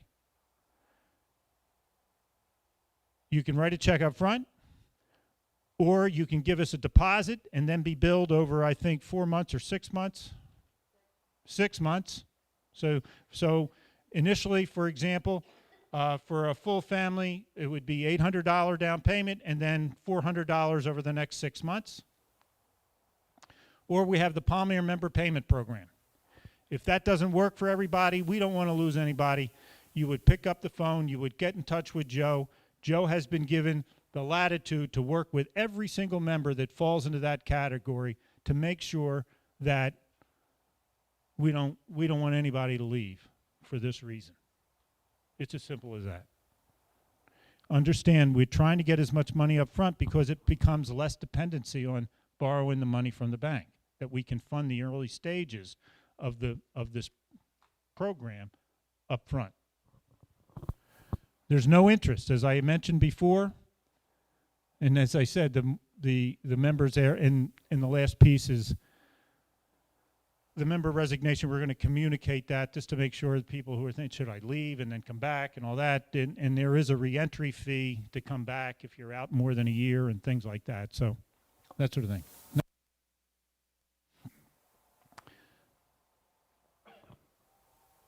The whole idea, why now?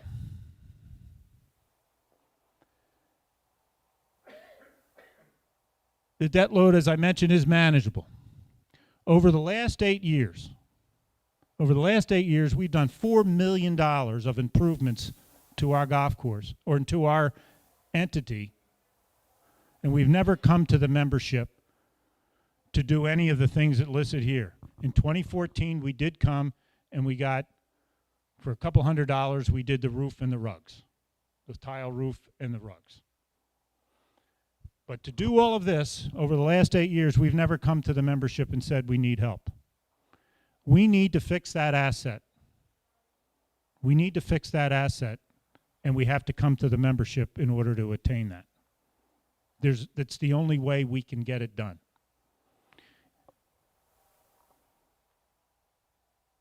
And I think that's a testimony to good management that we were able to get to that point, and hopefully the numbers aren't surprising to you. Next slide. But I think it's worth revisiting member contributions of the past. Why should I care now. I've been here for a lot of years. I may only play golf for another year or two. Why should I care? Well, in 1992, when they expanded the clubhouse and we went to 25,000 square feet, when we did the greens and the bunkers in 95, or the turf in 97, or we went with the CAP 2000 for additional golf course equipment, and we did a lot of the clubhouse, we added the fitness center. All of this represents varying assessments that were done to the membership back then. Back then. Those members who did that helped facilitate what we have today. I've been here almost 19 years. I never had to do any of those. Oh yeah, I did. The one right from here down I had to do. But the point being is that I just think we are going to have to step up to the plate, just as members in the past helped create what we call home. Next slide. I said I was going to come back to this. I said, why are we here? Are we here to fix a golf course? I picked a couple of years, 2012, as I asterisked, where we were 280 full families. And then you take a look at 16, 17, 18. I took those numbers right off of that chart that I had showed you early. Today, the amount of money that the full family category is contributing to this process is 80%. That 627 is those two totals, full family and full single and blended. It's 80% of the almost 800,000. If we'd have used the 2016 totals, it would have been an additional $70,000. If we'd have used the 2012 totals, it would have been an additional $190,000. I submit to you, this is my point of view, I think some of you may share it that I've talked to. If we don't address the 228, and we don't create a destination for folks to come in and see something that they want to be a part of, I will submit to you that how much are we going to be able to do if we kick the can down the road?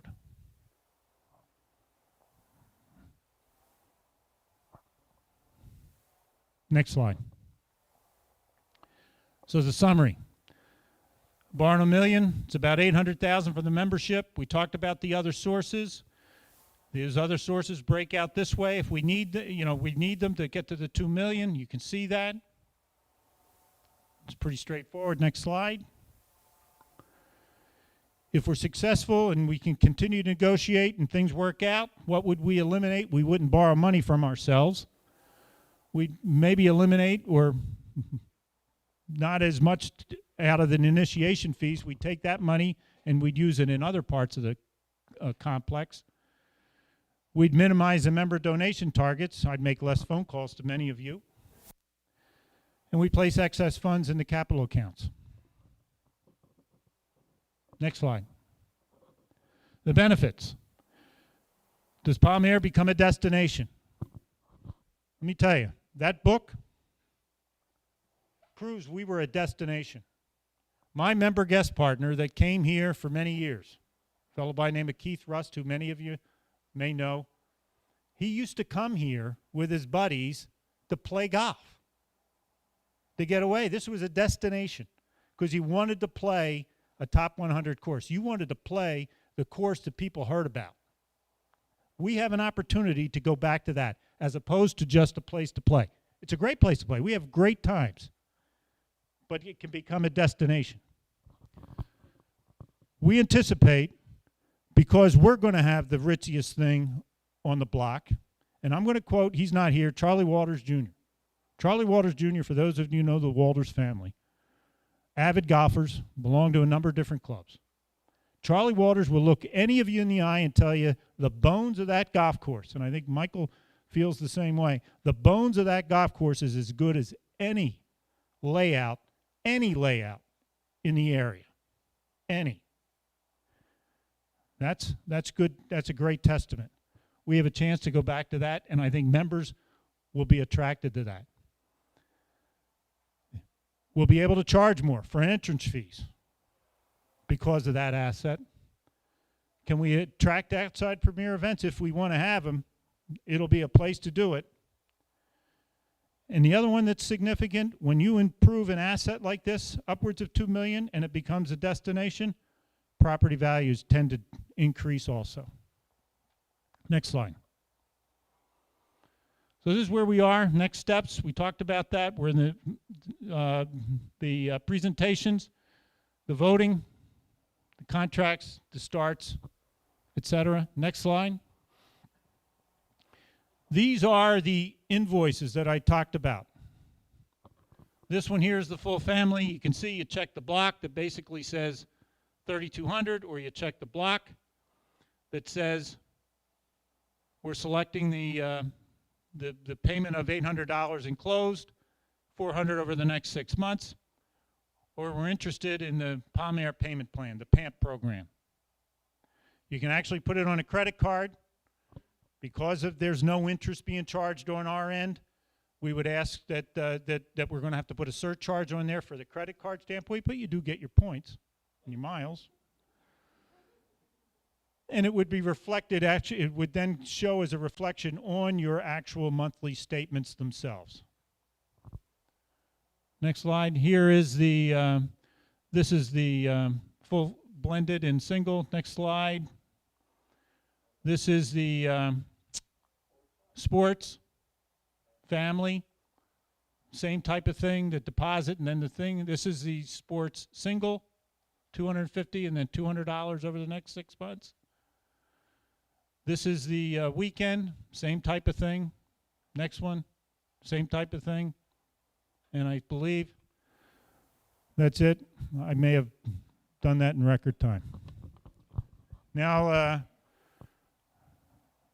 I think we just share a mic. We have one around. Anyway, now it's time for questions. And If you have questions for either Ed or Michael, please say who it's for. wait a second, we're gonna. Mike, to you. Start right here. No, we gotta. You have your own mic.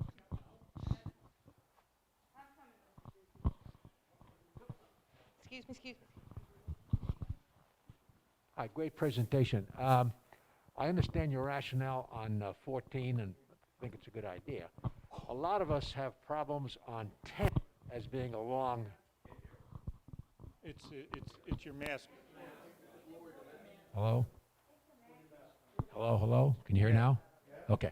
I understand your rationale on 14. I think it's a good idea. A lot of us have problems on 10 as being a long par 4. Was there any look, did you look into possibly making 4 of 10 a par 5? Is there enough room to push the tee boxes back and possibly moving the green up a little bit and make it a par 5 to pick up that extra 72? No, it doesn't look like there's enough room. I mean, we can't go back at all with the tee, and going back with the green, then we'd be right next to number 2 or on top of number 2 green in order to get the length.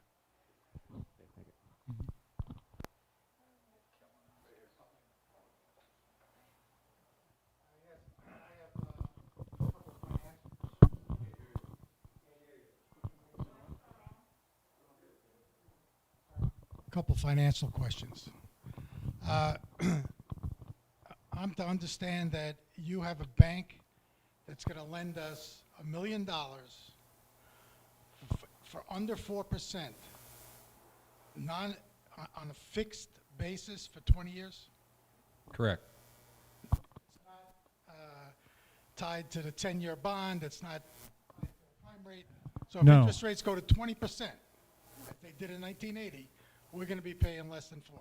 We had a meeting this week, Monday, in Mr. Rassett's office, and with the treasurer, Rick Pellegrini, myself, and Mr. Rassett, and we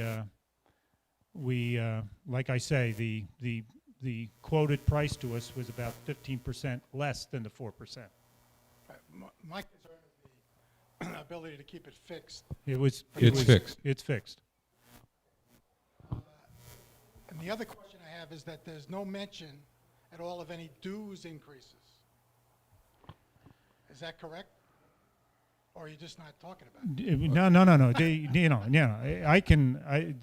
As the saying goes, we're getting ready for the town hall meeting. We're getting to the other side of COVID. You'll see, I think, what would be a normal dues increase, nothing exceptional beyond what we've seen in the past. And I think you'll be very pleased with the budget that the finance committee and Dale and Dude, everybody. Nothing going to be related to. Not a No. not a The thing. no, Nothing. there will be nothing in the dues directly related to this project. The dues process is proceeding now as it does every year and is before the finance committee, will come before the board next week. But no, there's nothing in the dues structure that would be related to this at all. One more question related to golf. But you use the mic. Okay. Get it a little closer. Get a little closer to the mic. A question related to golf, okay? With all these surveys you've done playing with these other golfers in the club, how many golfers in this club can hit their drive over 250 yards? That's a question for Jay Seymour. I would say Well- not many. Well, he's the one, the architect did all the surveys, talked to all the golfers. I mean, I played golf with a couple of your members, right? yeah, a couple. Could they hit the ball over 250 yards? I don't believe, Rick, I don't believe you can you? But at the same time, they hit the ball a heck of a lot straighter than I do, and they can get up and down from anywhere. But what we're also looking at, and that's why we're adjusting bunkers, is to look at a variety of players, and adjusting the tee markers will do that same thing in order to bring bunkers into play. We can't just look at one group of golfers when you're looking at a golf course, because there's a multiple people that play it. We're also looking to attract golfers that are better players in order to become members here. We also want families that maybe their spouse has never played golf before but wants to play, and give them a golf course that they can play. So that's why we look through the whole process of adjusting bunkers and landing areas and everything else. Well, my problem is spending a lot of money on extending the golf course. There's nobody in this club that I know, other than a couple of the young kids that are whatever, that can play 7,000 yards. We are not spending a lot of money. You're at 7,000 now, and we are building 3 new tees in order to get you to 7,200 yards. I just don't think it's necessary. That's my opinion. Okay, my only response to that is we're spending very little money to accomplish what we expect will bring us a lot of potential new members to help pay for this. But I understand your point. Jerry Kilinowski had a question. All right, we'll get back to you in a second. Phil? Mr. Sorry, Mike, Jerry. You're next. Mr. Mike, on number 18, you said you were going to build some room to the left of the trap that currently sits there. Are you going to take that palm tree off the corner, or are we going to have to head over that? The one pine tree we will have to remove. Okay, There'll be one that will stay. Okay. And my other question would be, you're building run-ups. Are most of our greens now, if you hit it short, it just sticks in the mud there and doesn't go anywhere. Is that going to be rectified in any way, shape, or form? Well, again, we're going back to the Wilson, which did favor the aerial game. What I mentioned is a couple of those bunkers we would move a little bit more to the side. So obviously you don't have to carry the bunker, but yes, it might still be harder to run the ball up just because that was the Wilson trademark at the same time. Well, when we rebuild the greens, we will be touching the surrounds of all the greens in order to help with drainage as well.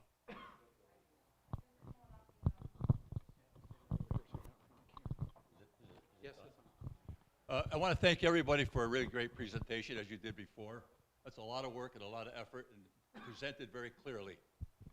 I have a couple of very simple questions. Number one, who votes? Everybody? Every equity member. Every equity member, and the reason every equity member votes is because the club as an entity is taking on debt, which the membership gets to vote in the same characteristics and profile as we do for a board of governors from a rated from a rated vote standpoint. And of the, however many members we have, a win for the course being renovated is one more than, is just a majority? It's a majority. Okay. Of the 238 golfing members, 228. how many retirements do we have in the line? Or That- resignations, rather, I'm sorry. This came up last time. Within the 228, it accounts for anybody that has signed up to leave or has downgraded, et cetera. And that's where I said it's an estimation based on what we see at that point in time. We don't expect any more. And the only thing that could do is probably increase because of people coming off the resignation list. And in the full category, you have between 6 and 8 fulls that have either signed up to resign or have downgraded. So the answer is 6 or 8? 6 or 8 that are there that have either resigned or downgraded Okay. for any number, but they're not in the 228. Oh, they're already out? Okay. How many workers will we need to keep these two courses in full top category, make it a top-notch course? How many we have now? And when we put in this $1.8 million or $2 million project, how many people do we need to keep this, to maintain and keep the standards high and do what we think we're going to have, so that 12 years from now, we don't find out we got greens that are compacted and Mr. Rassett would like to answer that question, I think.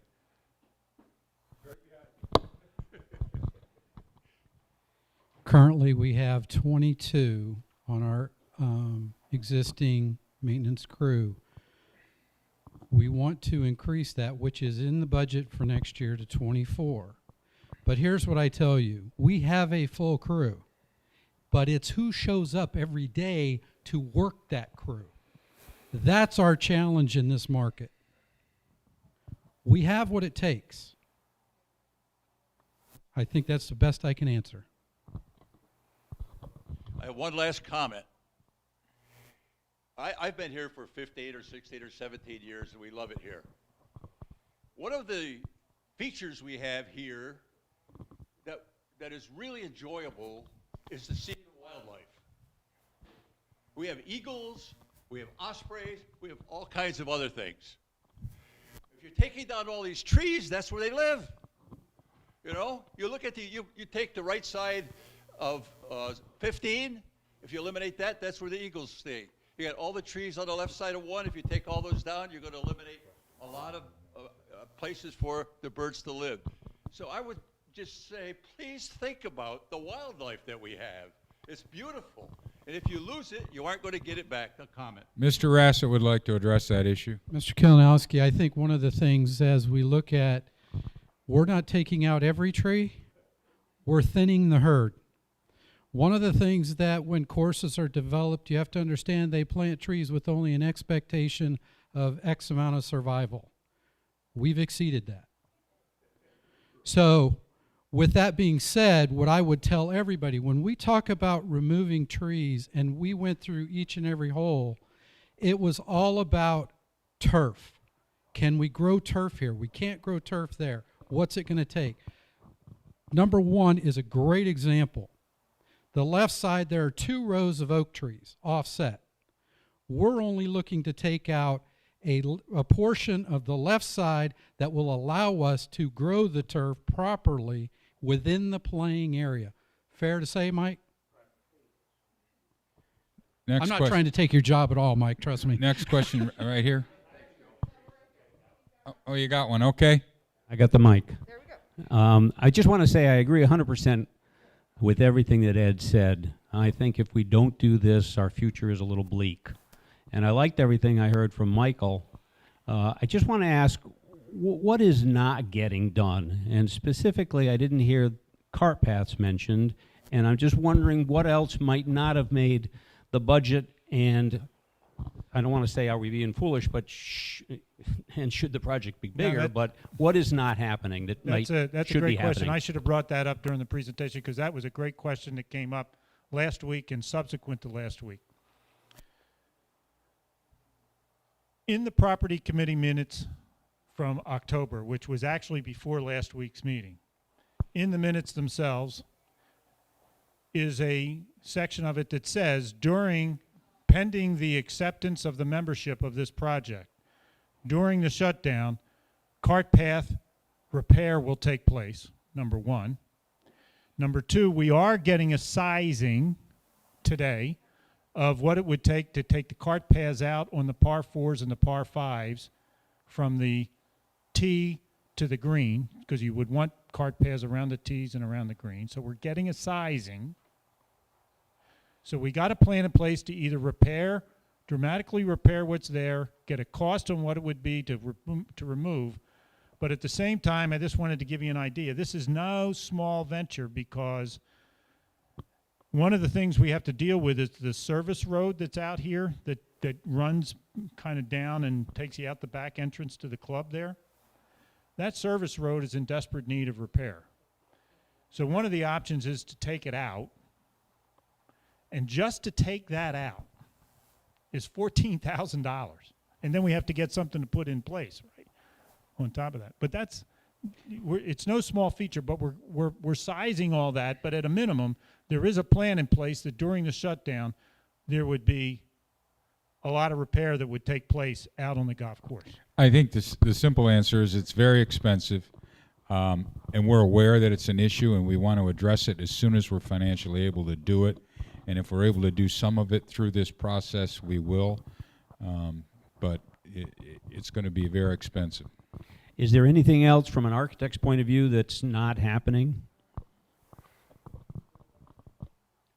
No, there really isn't. There really isn't. I mean, I will say, and when we talked about regrassing and putting in the new turf, it's like I said, we're looking at an area from the cart path through the fairway into the adjacent roughs. We're not talking about the entire golf course, just so everybody knows that, but we are talking about the playable areas.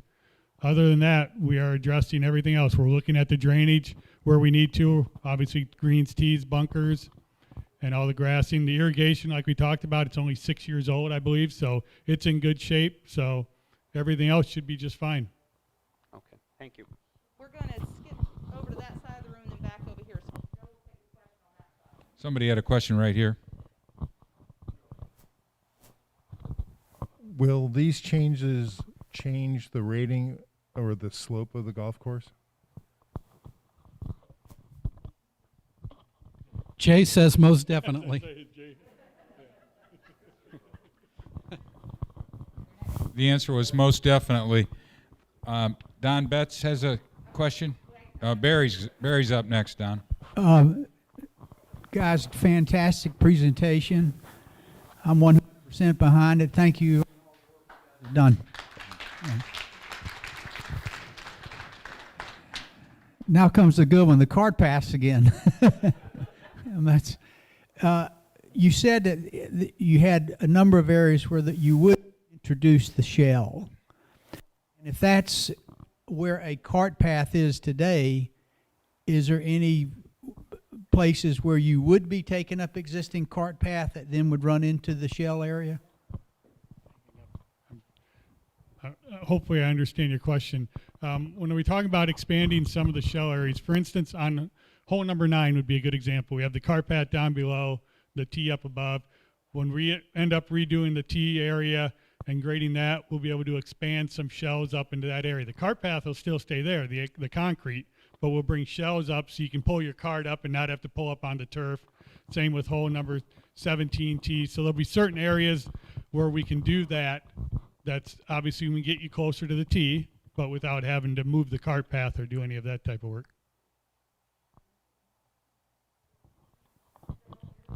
Don Betts? No. Oh.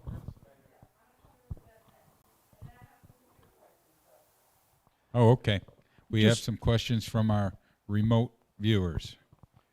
It seems to be a very good presentation, well thought through, and we sure appreciate that. several questions in my mind that have popped up is we recently have spent $3.1 million on irrigation. And multiple times throughout this presentation, I understand, if I heard correctly, starvation.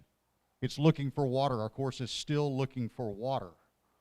Now, if we go through this process and we still are looking for water, we have not accomplished what we need to accomplish to grow a championship style course. Could we delay the next phase, remove some of the trees now to prevent this starvation, to make certain during tough financial times, a lot of stress on people, a lot of stress on members, and improve our course at the same time? Has that been considered based on these professional observations? Larry's head of the Greens Committee. Actually, we do have enough water. We have a very deep well over on number 15. It's 60 feet deep. We have the lakes course has a irrigation lake between 11 and 12. So the source of water isn't an issue unless we have extended droughts, and there's really nothing to plan for there. It's the delivery system that we were having a problem with. It wasn't the water source itself. We just couldn't deliver it because it had an antiquated delivery system. So we've solved that problem. We don't have a problem in getting water, like I said, unless we run into a 50-year drought or something. But we should be fine.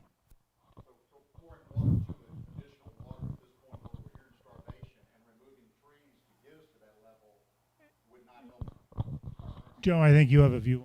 Well, actually, a lot of the trees that we're removing are either diseased or aren't very good trees to begin with.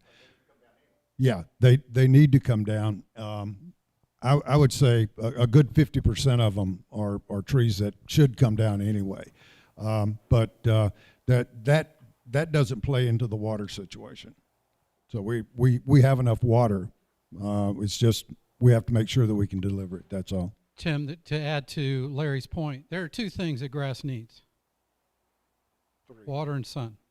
And obviously 3, air, right? 4, So, okay, nutrients. yeah, well, we've got all those covered except the sunlight. Yeah. Everywhere you look on the Champions course, most of the non-turf areas are due to shade. We can eliminate that. We've done an extensive ride around, and on every hole you determine what is valuable, what isn't. Is a tree a strategic tree, or is it not? Our first question always went back to, I'd always ask Mike, is it going to inhibit turf growth? If it inhibits turf growth, then it's not essential, because that's not what we're out here to do, is to create the same issue that we're dealing with now. The other side of this is grass has a life. Grass gets old, and ours is old, mature, and it needs to be replaced.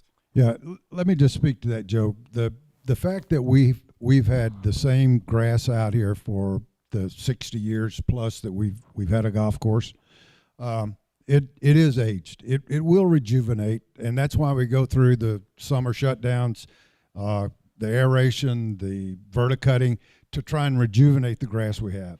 But it's clear that we're never going to get a championship golf course through that process. It's time to put the old dog down and get a new puppy.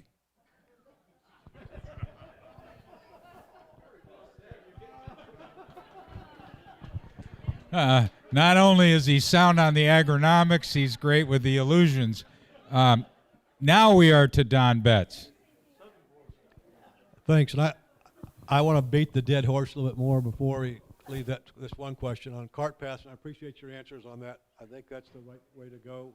I know it's cost prohibitive to get where we'd really like to be, but as a part of it, you're improving some of the parking areas around tee boxes and greens so carts won't drive around the other cart. That's great. Is there any way to put in some curbing along the tee boxes, parking areas, and the green areas to keep the members from driving up and off the cart pass and destroying the tee boxes and the tees? treadles. I mean, I always went in for snipers, but but I mean, I think we ought to be looking at some of that while we're doing the redesign. The other part is, it goes along with a cultural change. As we do this and we invest all this money, I think we need another cultural change to go back to, I first played this course in '74. And I can tell you the number of times over the years as I returned to it before I became a member here in 2004, there were Marshall, a guy named Joe. Joe had hard candy, cold water, and he'd tell you to go to hell and you look forward to the trip if you were playing too slow or doing something wrong. So I think we got to look at a cultural change of getting that part in there as we invest in this money. Well, I think we got a guy named Joe. Maybe he has some time. He can ride around.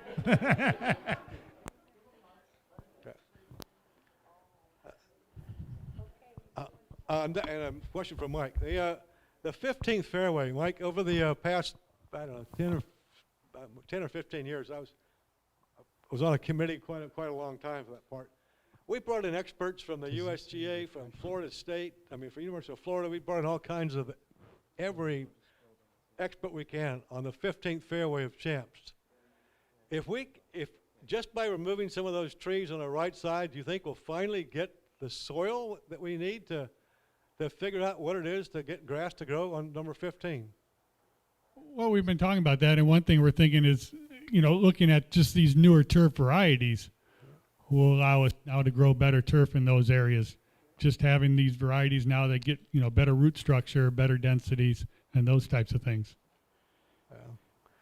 And my last question is going to probably tick off my neighbor over there about the wildlife, but as we do this, I'm not an expert at all in this at all, but is there any way at all to help, will any of the stuff we do help reduce the sandhill crane population here that destroys our greens?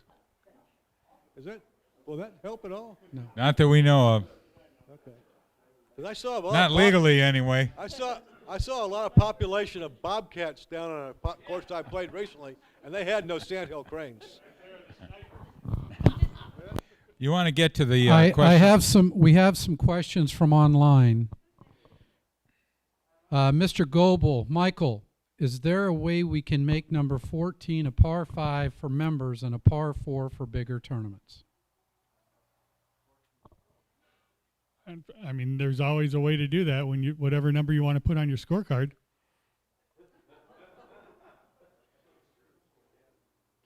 I think what you're proposing at the current yardage at 350, part of what we had looked at in the history of DeSoto Lakes was that it came out as a par 71, and we're trying to return it back to that, knowing that in the early stages, the back nine was actually a par 37.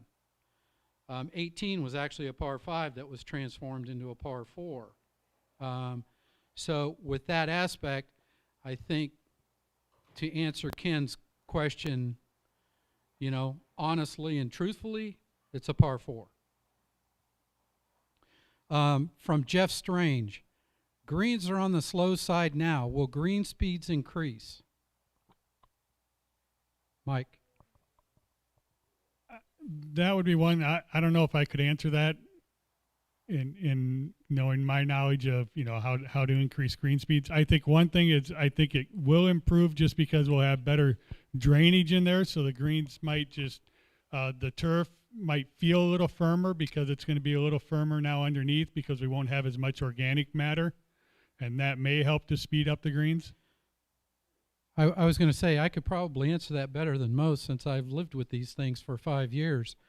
The fact that we have organic material built up in the first 4 to 5 layers retains moisture. Green speed is built on firmness, not sogginess. So, and what sogginess also does is it inhibits the ability to cut your turf or your greens at a speed or at a height that allows speed because we would stress them out. I walked into this place 5 years ago. We were cutting our greens at 130, 0.130. To this day, even through the summer, they're 0.15. So we've cut that in half just by redoing the irrigation, trying to dry the greens out, but not fully succeeding. So to that, I would say, yes, the green speeds will definitely improve. Joe, one thing I think we need to realize too is that be careful what you ask for, Okay, that's right. because green speeds can be a real problem for some golfers, myself included. You know, you're talking 4 putts, 5 putts instead of 3. So just be careful what you ask for. I think this is a question for Jay. Do we know or have an educated guess as to how the course rating or slope is impacted up or down?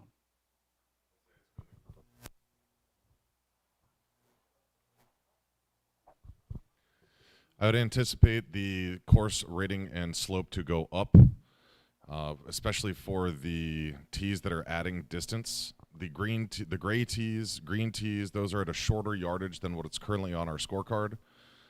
So we'll see a variety. The gold tees will go up as a par 71 at 7,200 yards. We definitely anticipate that slope and rating to go up.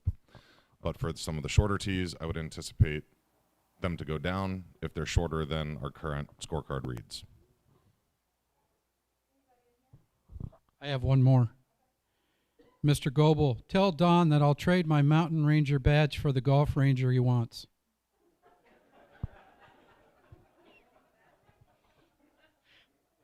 That's it from the online. Any other questions?